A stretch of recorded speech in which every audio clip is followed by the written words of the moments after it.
Okay. Well, welcome to our first panel for the conference, Who's Responsible for ChatGPT? We're very excited to have all of you here today. We'd like to give a quick thanks to our sponsors, especially all of our sponsors at Indiana University Bloomington, to the Philosophy Department and Chair Adam Late for their immediate and ongoing support, the Center of Excellence for Women in Technology for contributing to our programming, the College of Arts and Sciences, with special thanks to the Arts and Humanities Council for supporting novel projects like this, the Institute for Digital Arts and Humanities for their support and for showing us how this event could be pulled off, and the Luddy AI Center for their funding and outreach. We'd also like to thank our external sponsor, Engage AI, an innovative nonprofit striving to leverage AI and machine learning to enhance lives, safeguard our environment, and further the UN's 2030 agenda. Engage AI aims to demystify AI, foster diverse dialogues, and shape national and global policies for ethical and equitable AI development. They are proud to support this online conference and engage with this critical dialogue.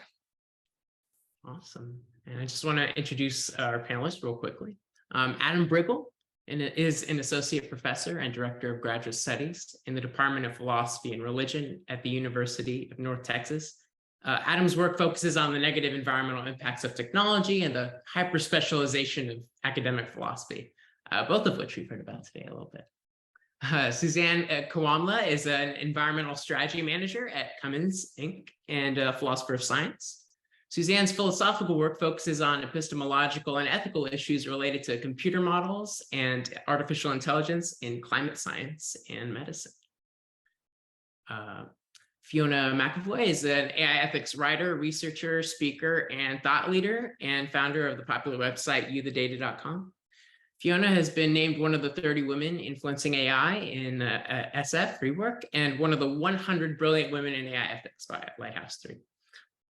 And Prateek Sharma is a professor of intelligence systems engineering at Indiana University, Bloomington. Prateek's research focuses on cloud computing with a focus on running applications with high performance and availability at extremely low cost in cloud environments.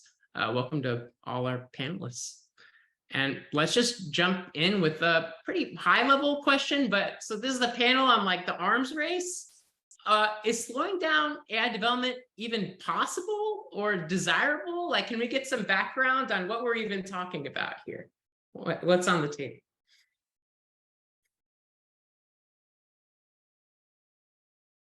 Anyone like to go first? Sure, maybe I can start just to start the chain reaction. So I view a lot of the new generative AI models that we have as akin to nuclear fission, like very topical, Oppenheimer. I hope many of us have seen that movie. So, you have all these large models that are made with this critical mass of compute and data that are being sort of put out there by large companies on the West Coast, and the fallout is for all of us to clear up. So yeah, absolutely, we have to find some ways to slow it down because we don't know the full impact on society and people of these large models. And so yeah, we need to find some way to slow it down. And what are the other people's thoughts on this matter?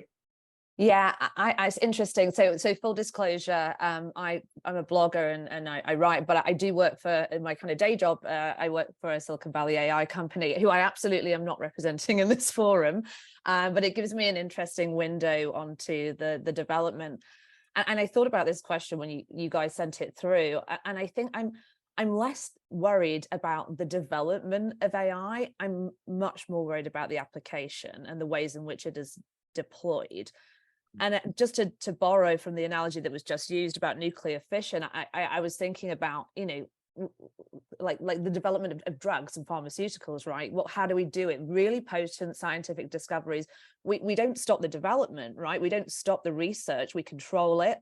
What we do is we run clinical trials and try to understand how those things are going to behave in the wild. And I think something like that, something parallel to that might be what, might be something we should be considering here. And I know there is a push to do that. I mean, I think I agree with that. I'm not sure if it's possible to slow it down or stop it, but I'm not sure I see why we would want to. It seems like as much as there's concern about the different applications, there's also a lot of excitement. And I think, justified excitement about the opportunities that we could use this tool, just like any other tool, for a lot of good applications.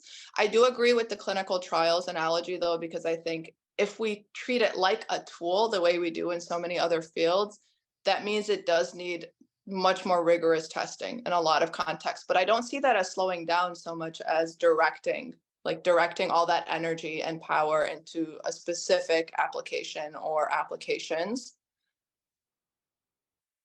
I'm also intrigued by the clinical trials metaphor. I think that's one of the things we're struggling with is what are the metaphors and analogies or stories that are applicable here? I think it's really tough in this case because we don't have the regulatory or institutional structure in place to do that. So that's what we would have to invent, right? Where's the FDA or the NIH equivalent for this area? And what would the standards be for determining something safe, and who's going to come up with those standards? And I think even if you could solve those problems, it strikes me that this tech is different from like big pharmaceuticals or something like that, because it seems like it's much more distributed, and it can be kind of much more easily leaked out, in a way a kind of a pharmaceutical can't. It just seems like a much more difficult genie to keep in the bottle, right?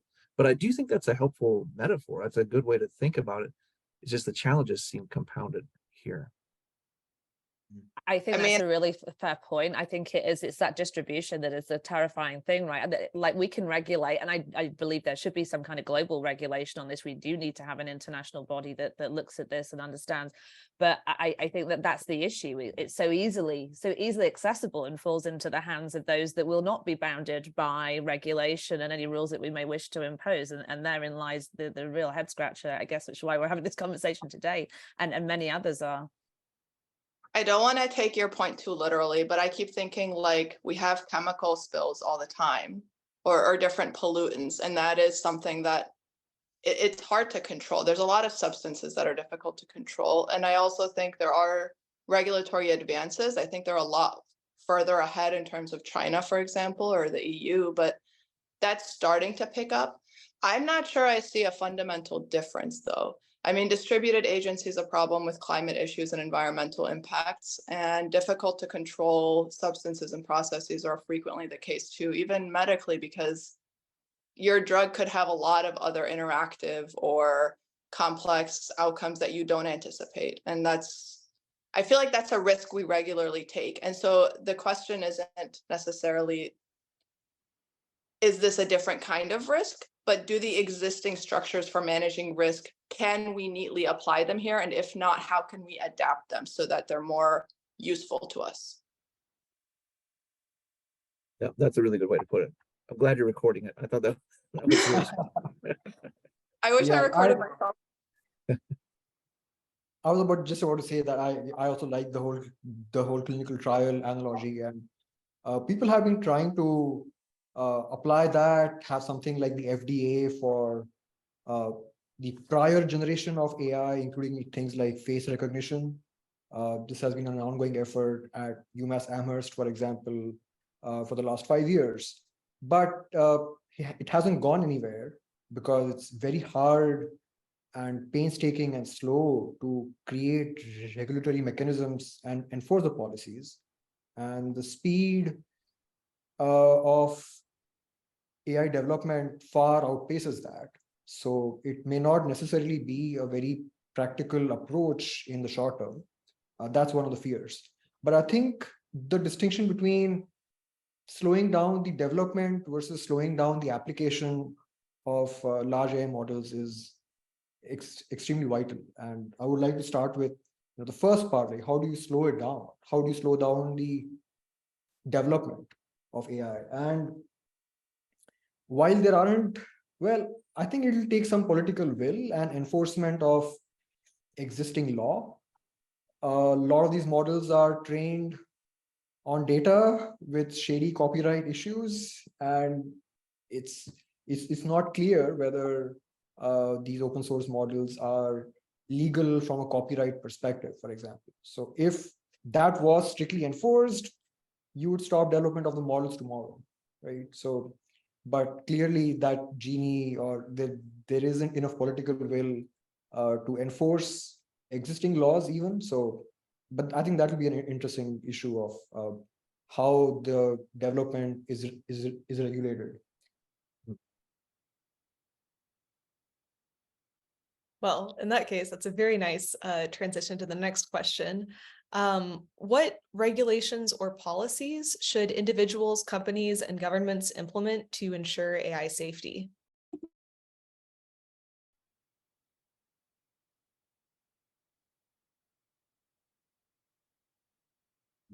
I don't know. I think maybe, I don't know if we're all thinking that, but so I'm really influenced by the AI dilemma. I don't know if other folks have watched that video.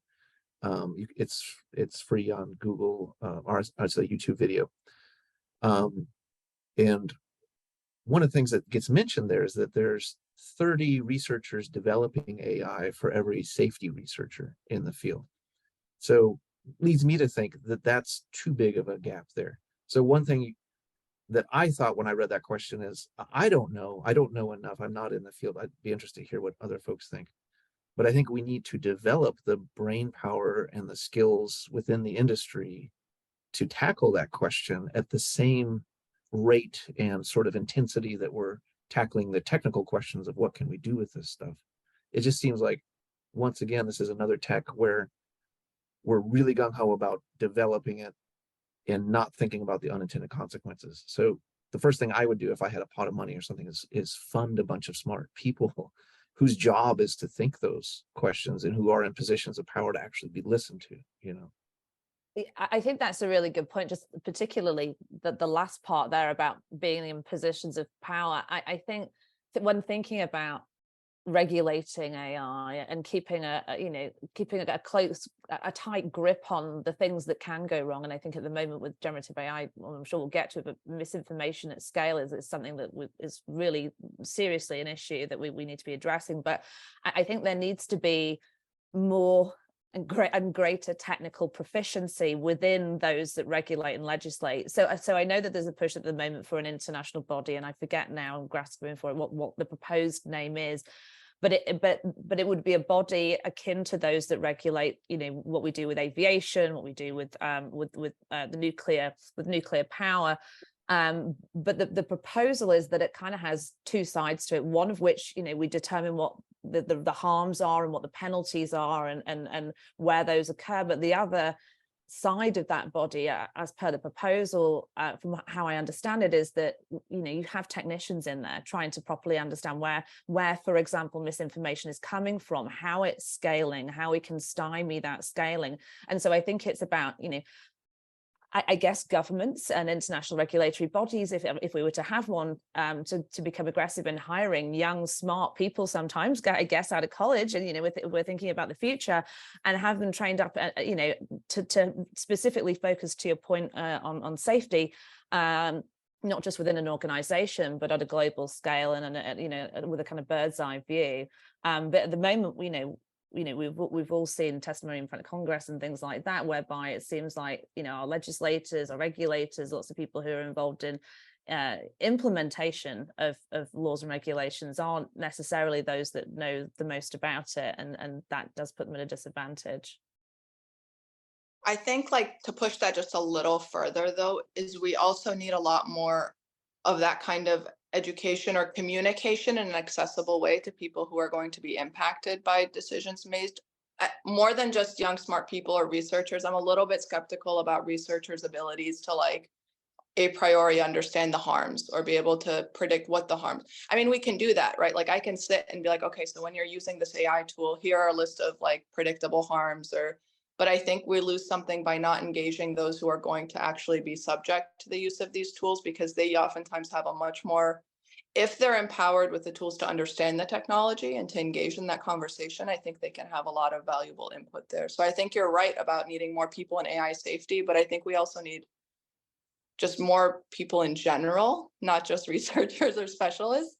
I think I know we're talking about language models, but I'm thinking if you use a language model just to, let's say, to review somebody's correspondences and then make a decision about them, and they're not involved, or somebody like them is not involved in that conversation about what's considered like a flag term, you're already completely missing the boat there. No matter how many AI safety specialists or ethicists or. I completely agree. Actually, that idea of it being like a much more public conversation about what is right and what is wrong and how those people are harmed. I thought it was kind of interesting that, you know, ChatGPT, well, what OpenAI did was that they did like a super public release, right? We all got to play with it. This wasn't something that was kept in a glass cage, you know, case that was only accessible by experts and people, you know, in university departments and you know, the halls of Silicon Valley. They let us all have a go. And so actually now my mum understands what it is. And that makes it a lot easier the jumping off point to, you know, start to speculate with other people, like you say, with different types of people in different countries, different demographics, about where they perceive the harms to be coming in and how they feel like it could be weaponized against them or be used to, you know, create issues in the long run. I think that's actually a really, really important point that we aren't kind of talking about enough. I love that your mom uses ChatGPT. I showed her how to do it. She was she was a spectator, but yeah, she loved it. No, but I think you're right. That's why it's great seeing all these like posts and YouTube videos and comments and students and everybody engaged in the conversation, because I know a lot of it is hype, but a lot of it is a lot of people finally starting to use this technology that has been used and been in public policy and in other sectors, and finally being like, oh, this isn't super. I don't know. I feel like in our minds, we think models and mathematical models and ChatGPT, and until you engage with it, it's like, it's just like an AIM chat, or I don't know, maybe that's too old. Never mind.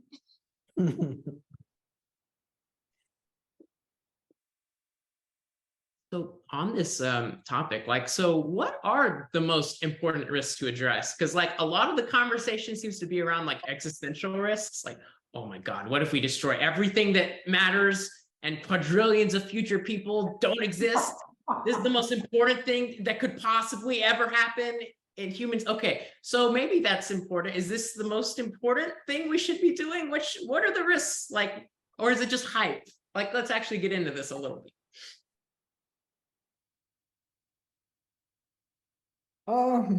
Maybe I'll go first. I don't see it as any existential risk. And I think there is a strong factor at play here, which is like one of the strategies of large Silicon Valley companies is to basically use Naomi Klein's shock doctrine analogy, right? You sort of create the environment of fear around your product and say, look, this is now unstoppable. Nobody can control this. And so the only people who can control this are claimed to be the people who develop it. So just last week, there was this meeting at the White House with the 7 large AI companies and the executive department. And they were like, well, all right, please try to have safety and control and security of the models that you release as voluntary commitments from these companies that have been sort of indicted constantly for breaking privacy laws in every country out there. And it's like, all right, this is going to work. We're just going to ask nicely, please make your model safe and secure, whatever that is. And then that leads to more regulatory capture, etc. So yeah, sorry, back to the question about existential risk versus hype. Initially, I was extremely skeptical about generative AI. These things have been part of computer science research since the 1960s. There was a very famous chatbot called Eliza, ELIZA, from Joe Weizenbaum, which is also integrated into Emacs. So you can type MX therapist. And that was the first text-based chat therapist from sometime in the 1960s, right? So these things are not new by any stretch of imagination. There have been Markov bots, which sort of every undergrad starts to write. So this is like, all right, it's a different, more advanced form of a Markov bot to generate text, slightly bigger by a few orders of magnitude, but so what? it clearly has, these large models do have some interesting properties and interesting outputs and responses, right? Since we all use them, but yeah, I mean, the existential risk is in their application and how blindly society decides to treat their output as gospel, right? And that is not a property of the models themselves. It's just how we treat artificial output in some sense. I love that you said that. That was perfect, especially because every time I think about it, I'm like, it's a source of testimony. Like, I love thinking about the philosophy of testimony in connection with this problem, because when we engage with a person who's telling us something, I think we are so well trained on being able to be like, do they have a vested interest in saying something? How reliable are they? What's their body language indicate? Are they lying or deceiving me? Or is this the truth? Or all of these other factors that go into assessing it and being very critically and engaging with people. And we've seen this with like the false, like different misinformation and guides and critical thinking. And that's exactly what I think we need. That is the biggest risk here, is that I don't think we're well trained to be able to understand just the behavior part of the AI model, and like that back and forth, like understanding this is a source of testimony. How do I now assess, based on what I know about its training methods or bases, that it's reliable or not? And I don't know we have, and I think that is the biggest risk, more than an existential risk. I think people are the biggest existential risk to each other when they use these tools to make decisions. But our lack of education, or almost like when we're banning ChatGPT, I don't know, I don't teach anymore, so I don't care. When we ban the use by students, how are they going to learn how to use it properly? And I think that is a huge risk, because this goes back to the first question. Can we slow it or stop it? No. So what do we need? We need to understand how to properly use it. And we don't have as much experience working with these types of agents as we do with human agents. That's really interesting. I want to jump in there because I think I agree, but what concerns me is that this idea depends on us being able to get educated enough to understand what appropriate use would be. And just to underline the speed at which these things are developing, it just seems like this is a class of technology that's going to outpace even the smartest person's ability to catch it and to evaluate whether something's trustworthy or not. Again, in that AI dilemma, Tristan Harris is constantly saying, even I was surprised, when I was putting this presentation together about this new development and what could happen. So I just wonder if we haven't, just to put a counterpoint out there, if we haven't now created something that simply will be unfathomable. I'm channeling Hannah Arendt here. Like we are making things that we cannot understand. And we've been doing that for a while, and I think we've just been teetering along and sort of patching it together. But I'm a bit more pessimistic, I guess. I feel like this is the one that's going to go too fast, too far. And the greatest risk, I kind of agree, is that I don't think we have the imaginative capacity to foresee what it would be, right? I do think my inclination is that some sort of reality collapse that creates mass distrust and polarization and rips apart the fabric of society, because we've already seen that with social media. I just sort of feel like that will be amplified, and that's in itself an existential risk, because if we don't have a functioning civil society, we don't survive. So that's what I worry about. Do you think it's amplifying, or do you think it's fundamentally a different kind of risk? From social media, you mean? Yeah, like the types of risks that are being introduced here, do you think they're fundamental in type or just magnitude? They're like our biggest fears, but amplified. I think they're accelerated, probably, is the best. I do think it's the pacing of this that concerns me the most.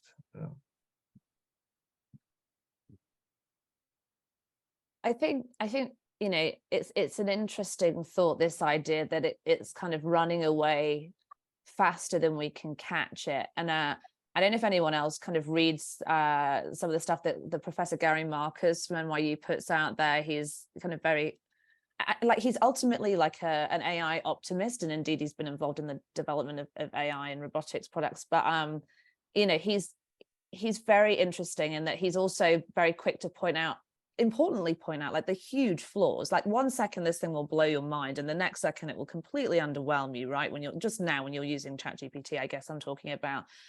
And he said, and I'm used to borrowing heavily here and maybe getting his phraseology wrong, but he's kind of less worried about super intelligences that kind of rocket past us. I'm more just worried that we're going to have this kind of mediocre, I think he calls it mediocre general intelligence, this like slightly kind of like people hadn't worked through the problems in the development phases, janky, doesn't always work, AI hallucinations and misinformation kind of being there, but not always being, kind of catchable. And I think that's kind of an interesting idea, that it's neither the case that we can kind of control the genie that is now out of the bottle, and nor is it going to zoom past us, but maybe we just end up living alongside this thing that doesn't function as well as we'd hoped for the many applications that we'd wished for it, if that makes sense.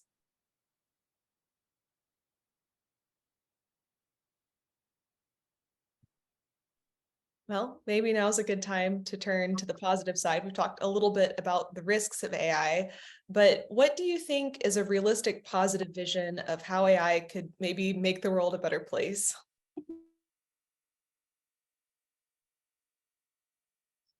I feel like it's almost like saying, right, the internet has been invented. What are the good use cases? It's like, well, I don't really know if it's the beginning of the internet. I can't imagine some of the stuff that's going to come like 10, 15 years down the line. I mean, I think like there's some really interesting things that can be done creatively as someone who writes. Like I know that there's a certain amount of concern there, but I actually think there's opportunity for brainstorming and playing ideas out. I've had some fun with it in that respect, but it almost feels like there's this whole world of opportunity that's opened up in front of us, and there's a lot of people going to have a lot of fun figuring out what the use cases are and how they can use it to make the world a better place, which I truly believe that this is ultimately technology that can be harnessed and deployed for good. I think if we think beyond just ChatGPT, like the language models, if we train them on a specific data set, so I'm thinking of like building a proprietary language model that supports either customers or clients' requests and is able to respond to them directly, I think that could really improve a lot of accessibility issues. I'm just thinking like in law, so many people don't have access to an actual lawyer. I know there's a lot of concerns right now with trying to ask ChatGPT, but if you actually had a language model, which I'm sure someone's building, that's trained pretty reliably on the existing, your region specifically, law code, which is something that is pretty, well documented. And you can just query and ask, for example, what laws in my state apply to this issue, or what are the liabilities of doing this action? I just feel like that as an initial point of giving people access to legal resources and feedback could be really valuable, because lawyers are expensive. And that's one application. You could also do it for customers, assuming that you're a good business. That's something good. Or education purposes. Like somebody might be learning how to write, and it could be really useful to understand the mechanics of different ways of writing the same passage for different audiences. For example, I'm thinking of trying to teach students, this is an example of the same kind of content that, let's say ChatGPT has prepared for a certain audience, and this is how it altered it when it's targeting a different audience. What do you notice? Those are just some examples. Yeah, certainly it has a lot of positive use cases. It helps in sort of creativity, writing, and creating some art for very art illiterate people like myself who can't draw 2 straight lines. So yeah, it has some fun uses, right? As long as it's used in the right spirit, and for learning, it can be great. And it's, I guess, from a computing science perspective, it's therefore sort of important to make sure that a lot of this research sort of stays in the open and is not sort of heavily regulated, so that only a small group of powerful companies can actually do this, right? It should be sort of open enough and understandable enough. And I think one of the dangers with this AI religion, which is that, oh, this AI is a super powerful entity that's going to destroy us, which is also pushed by the long-termists out there, is that, right? Is going to treat this as a mystifying thing when it is not. It's something that is very amenable to scientific pursuit, and we should treat it as such and not as a mystical black box with universe destroying powers. It's a bunch of floating point numbers, right? I got a little tripped up on this question because I don't know what a better world looks like, and I'm not sure that we agree on that. And so it's very possible that this just creates more winners and losers, different winners and losers, I guess. So better world for some, worse world for others, you know. And in fact, I think that's probably inevitable. I think that's kind of what always happens. And then I started thinking about what a better world would look like for me, and I think it would be a more equitable world. So, you know, anything that could remove barriers to, you know, mobility and opportunity for people would be good. And I'm not sure in what ways this would do that. Lawyer example is a really interesting one. I hadn't thought about that. That's kind of empowering, I would think. I'd have to sort of play it out in my mind, right? I think a world I'm worried about is like Wall-E, you know, that movie, where the computers just do everything for everybody, you know, and the humans are sort of rendered into just like these mobile blobs of meat that are sort of served by these computers. So I am a little worried, like with my kids and my students, that they're going to start saying, if AI does thinking and writing and persuading and art and music, those are all the things that were supposed to be humans, right? How do I contribute to that? And so I think that's the conversations we're going to have as we expand the Republic of Humanity. That's one of Steve Fuller. He's a transhumanist. All of these AIs are going to start making claims on us as being sort of members of humanity, you know, if they're doing human things. And so maybe that's a positive world, though, that we have these sort of alien creatures who are now enrolled into our world on some sort of legal and moral standing that's equivalent to these, you know, flesh beings, right? So I just want to like caution us against maybe reducing the nature of humanity to reading and writing, for example. Like there's illiterate people who are still humans, and I know you know that. I'm just highlighting, like, I think it's a little problematic because so far the world has been really like centered on people who can read and write well, especially academics. Like that's sort of, you know, that's the strength that really gets you through. And it might be that decentering that plays to other people's strengths in a way that makes it more equitable, but also maybe it's not actually that important. I know like when we teach critical thinking and writing, they go hand in hand a lot, but maybe it's important for us to learn to think in other ways or using other methods, and maybe writing arguments out or writing long bodies of text, or maybe that's not necessarily the best way. I mean, I'm not saying that's the case. I don't want to put that out as a statement. I'm just challenging us to maybe reconsider some assumptions around that, no, especially in education. Yeah. I agree, but it's more than just reading and writing. It's thinking, it's making stories, it's making meaning, you know, in life, right? And whether it's oral or video or visual. So I guess I'm wrestling with, how is this generation that comes of age with these things that do these things that have heretofore been of the human realm, symbolic culture making stuff, right? Now we have these new things doing those sorts of things with us. Will we be partners, right? Will we learn new ways to do it with them? I don't know what's going to happen. That's all part of this better world question, I think. Is it thinking, or is it just swallowing information, making statistical connections, some of which are irrelevant? I think we maybe all saw the story about, it produced this story about a law professor that had been prosecuted for sexual harassment claims, which had absolutely never happened, but it used the name of a real, I think it was in Australia, where it just connected information based on I don't know what, because let's face it, it's a black box. Like, I don't know that it's thinking. I don't know that it's churning information, it's making statistical connections and it's throwing them out into the ether. But I guess it depends on your definition of what's going on with that. But I'm caution against thinking about it as something that has, you know, or even referring to AI as something that has the I right at the center of it, that has a consciousness. It's a machine, and it's doing what it's told at the moment, at least, and how it's doing that is the mystery. But I'm not sure that I don't know. I'm not sure I think of it as something that's actively thinking and creating. I think the Turing test is kind of the best we have for that, because you could ask that of any of us on the panel. Are we really thinking, or are we just, statistically putting stuff together and throwing it back out there? And these things are more and more going to beat whatever Turing test we could come up with, right? So, and if we keep raising the bar, more and more humans of the Homo sapien variety are going to fail on those tasks too. So, I mean, I just think this is all confusing, basically.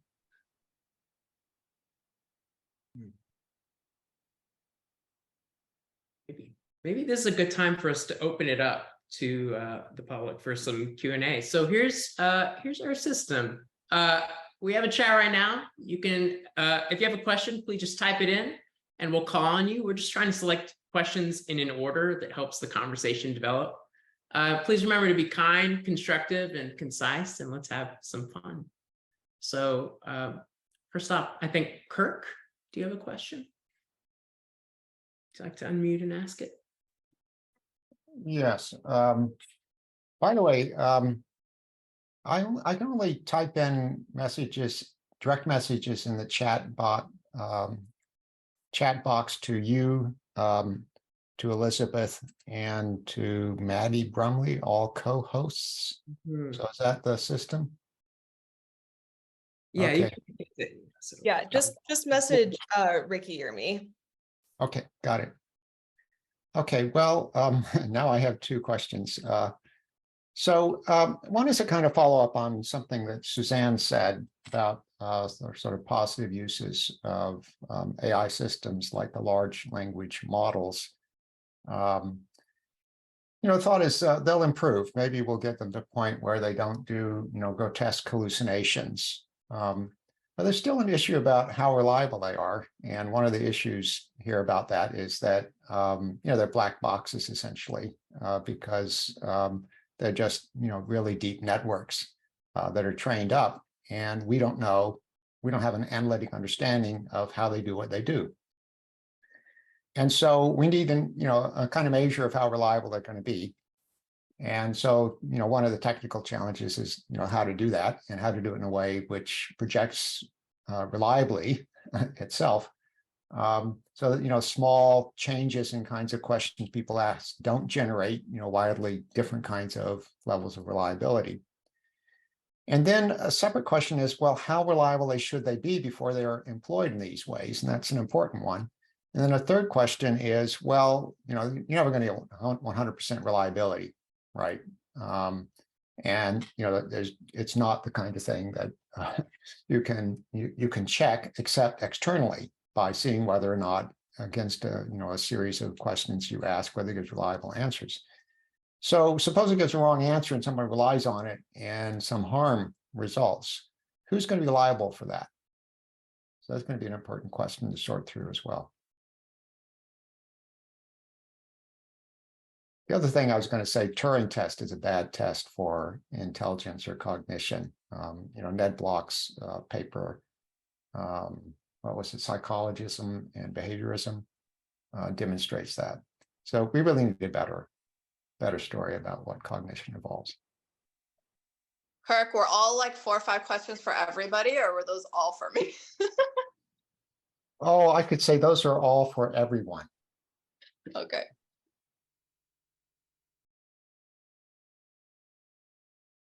Yeah, welcome to a philosophy conference. If you haven't been here before, we're gonna have some fun. Anyway, okay. Real quick, I'm not sure what reliability means. I guess I have a sense of what you mean. I think another question that I don't think you asked was who determines whether it's reliable. But I also think these may be the wrong kinds of questions, because people will find it reliable if it says the sorts of things they want to hear. I think that's what we're kind of learning. So who's employing the tests of reliability? I mean, we're going through indictments of a former president in this country who's swearing up and down that, the election was rigged, and all of the information to that effect was reliable. So we're riven by epistemic disagreements as it is. And so somebody's wrong answer is somebody else's right answer. So I think that's just another layer to these questions, I guess. It's all going to be about the institutions that will adjudicate those differences about what is real and what is knowledge, and the trust that's invested in those institutions. And that's just declining. And it's declining, I think, in large part because of these kinds of machines that we've poured out there. So I only added more questions, sorry, but I think they're really good ones to be thinking about.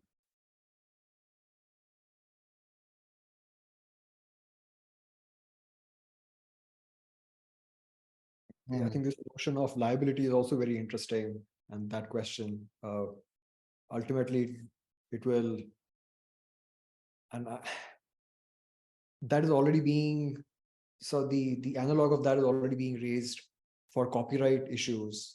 Like, do like AI models deserve human rights? And that's like one of the fundamental assumptions that a lot of groups seem to be making, that, you know, people can go and read books and learn and synthesize, and there's nothing wrong with that. And so why can't AI models do the same thing? And then why can't we then commercialize that? So yeah, ultimately it'll come down to fundamental questions like, you know, are corporations people? Is AI people? And we know the answer to the first one, right? So.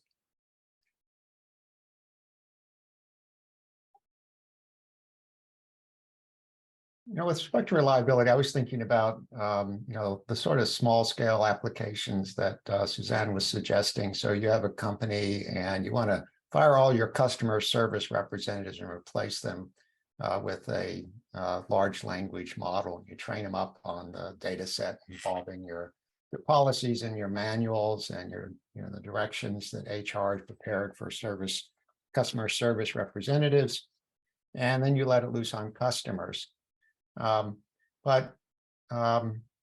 know, suppose it's 80% reliable, and sometimes it just fabricates stuff.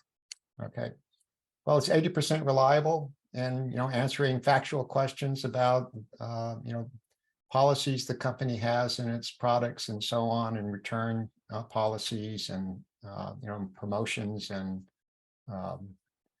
sales and so on. Is that good enough? Or in medical applications, for example, suppose we replace most of our family practitioners with large language models trained upon some appropriate database, and they're not 100% reliable. Okay, so how reliable should they be before we start replacing? There are lots of other considerations involved. Suppose put all that aside. You know, how reliable should they be before we start, you know, replacing human agents who perform certain kinds of services with AI systems, which are large language models. So that's the kind of reliability I had in mind. And you could test it just by, you know, you have a whole bunch of stuff and you start asking it questions, right? And you score it, right? How many of them does it get it right against information you independently know is correct? So that's there may be, I think there might be problems there just because small tweaks sometimes can make big differences. But that would be a way of testing it, and we could probably get more sophisticated in that as well. But there's still a real you know, question about how reliable they should be to replace human agents. And maybe they get more reliable in certain ways than human agents, but maybe that's not enough to do it. And then once you do replace them, there's the question about liability, I think. And your liability has to do with harms that result from false answers, which are demonstrable. So, you know, the medical case is very clear. If someone gets advice from an AI family practitioner and then relies on it, and as a result, let's say, gets gangrene from a wound, who's liable for that? Not the AI system, because, well, it's not a person. I think to sort of take the customer service example, because I feel like that's already happening, versus the general practitioner example, which I can see it being used in places, but if you think about the medical field generally and how hugely risk averse they are, I think that's probably going to be done tentatively. I would suggest, maybe I'm wrong, but in the customer service example, I mean, it can be benchmarked, right? Like, humans are consistently unreliable, and I'm sure that's something that you could develop metrics for in call centers or wherever those people are answering questions from customers. And then you can benchmark against that and see if the AI is more reliable in the information. Like it is something that we can measure against, right? And I guess if an AI is consistently better at giving customers the right answer, then it's okay to deploy, I would assume. And I think that's happening right now. I mean, I see a lot of stuff in the media about AI for customer service, and especially with labor shortages, there are a lot of businesses that can't afford to be having people just answering the phones. They need people doing whatever it is. If I run a hairdresser's or something, maybe I can't afford a receptionist, I need that person on the floor cutting hair. And so actually having a system that can, 80% isn't a bad stat, right? Like, if it can answer, opening hours or questions about what cuts and services I give reliably 80% of the time, it might be better than that going through voicemail or just ringing out. And it might, cultivate a better response to my business and have people coming back and because they're getting the right information. So I can see what you're saying about reliability. And in terms of liability, I mean, most of the time there are very few vendors, right?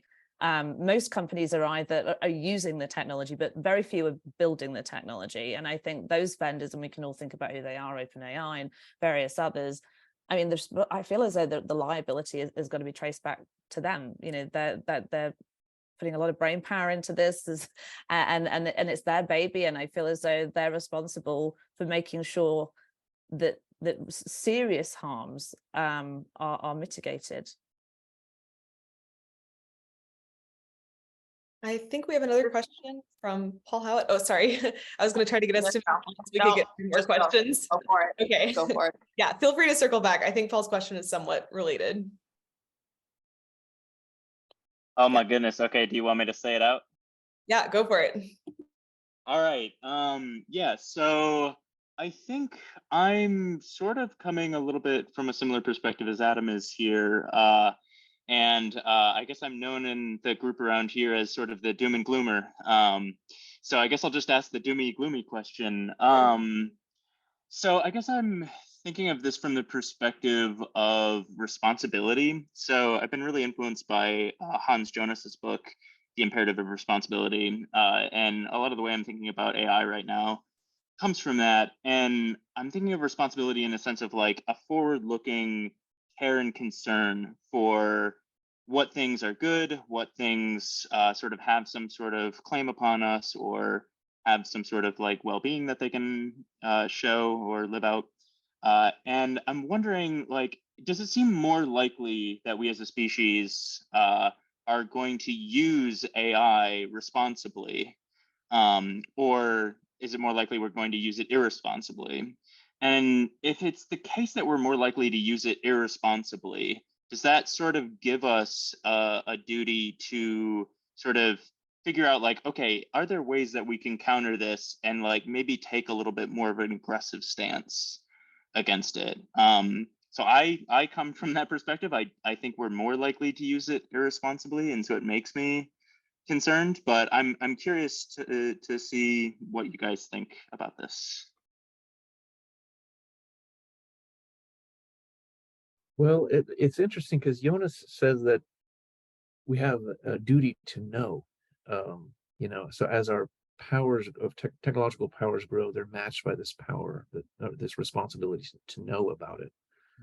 And so if that's the case, and if even, our most talented AI researchers are having a hard time predicting what these things are going to do and understanding how they actually work, they're even black boxes to them, then Jonas would be a really interesting person to read this through, because I do think the conclusion would be something like shut it down because we don't know.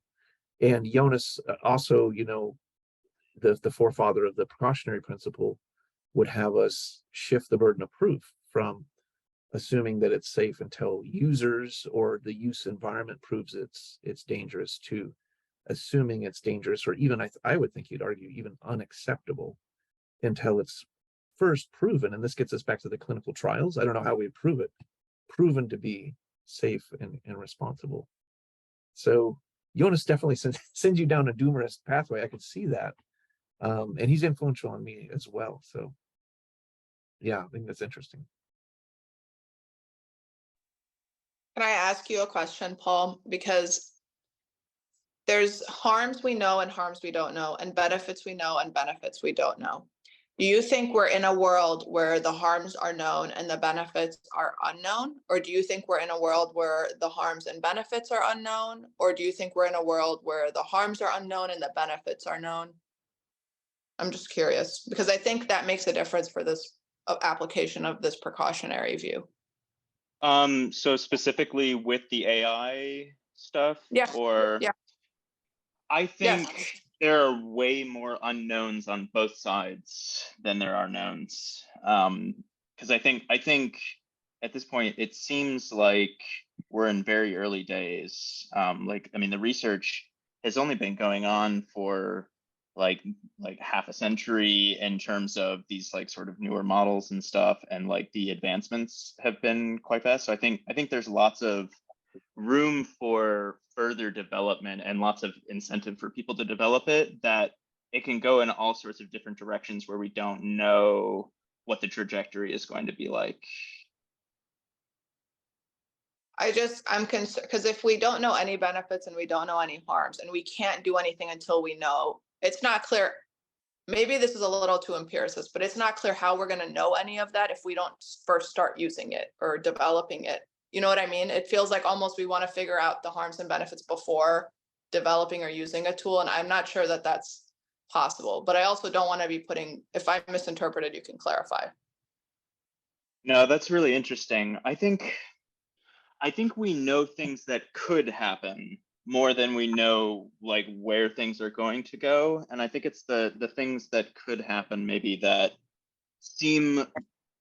make me more pessimistic in terms of like how we're going to be able to responsibly use these things. But yeah, I guess I would ultimately probably land on like, let's do this slowly, and so we can do it like the sort of way you're talking about, in terms of like, all right, we sort of do a little bit of application and development, and we sort of see how that's going, and we try to figure out how to responsibly move from there.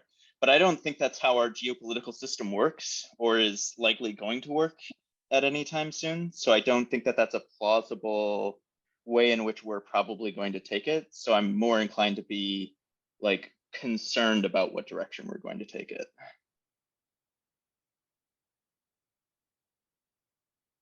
I think the only question I'd leave you with is then, given that these are possibilities we're considering, what would justify finally making a decision? Like, at what level of this sort of counterfactual or possible knowledge do we need to make that call? And it might be hard to say, and maybe it's just something to think on.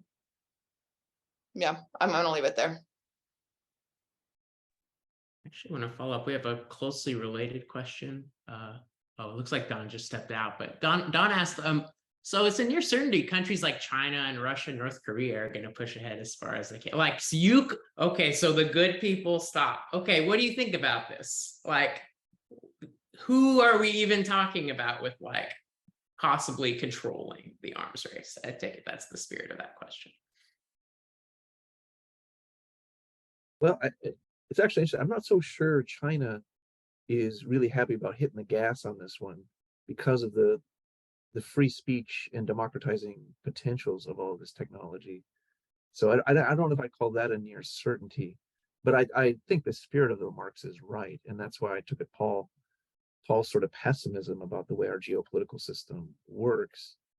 It gets us back to the arms race unless there's some international cooperative mechanism with teeth to slow it down. And then we've also been treading on this division between research and application.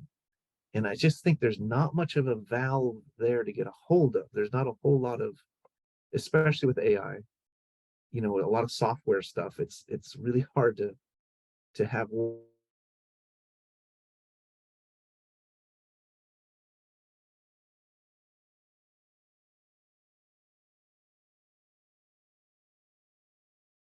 it's just a gamble. I mean, I think we ought to do our best. Don't get me wrong. I'm not saying you just don't care, but ultimately there's so many forces at work that I think only control controls control.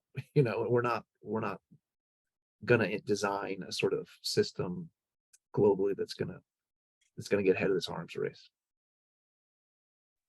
But Sorry, do you think we should stay in the race since others are, or do you think, I think the question is, look, given, let's take that all like and accept it about the current geopolitical state, as long as there's going to be a few parties that are pushing right ahead, maybe with even less regulation, what does that mean for how we should act? Like, does that mean we should continue as well? Because better to be in the game than, I don't know, on the table, or have we all just watched too much Oppenheimer? I don't know. But what do we do now?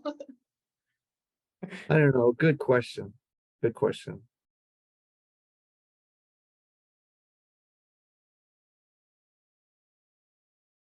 One thing Me- which is this sort of sorry. remind kind of a sort of a side tangent to somewhat temper our fear is, going back to the question about hype versus capabilities, right? Like self-driving cars were supposed to be a thing 8 years ago, right? That was a solved problem, and yet here we are.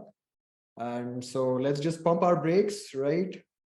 These are largest language models. We have had a good period of growth over the last 6 months, but let's not extrapolate from that and into some crazy direction, right? There have been a lot of AI winters in the past and also in the future, right? So so far the capabilities are okay, but we are already seeing that GPT-4 performance in term is kind of declining a bit over the last couple of months as some more safety checks are being added and people are being turned off by it because it's not as useful anymore. So this may be a transient thing, right? Although this has been a fun conversation.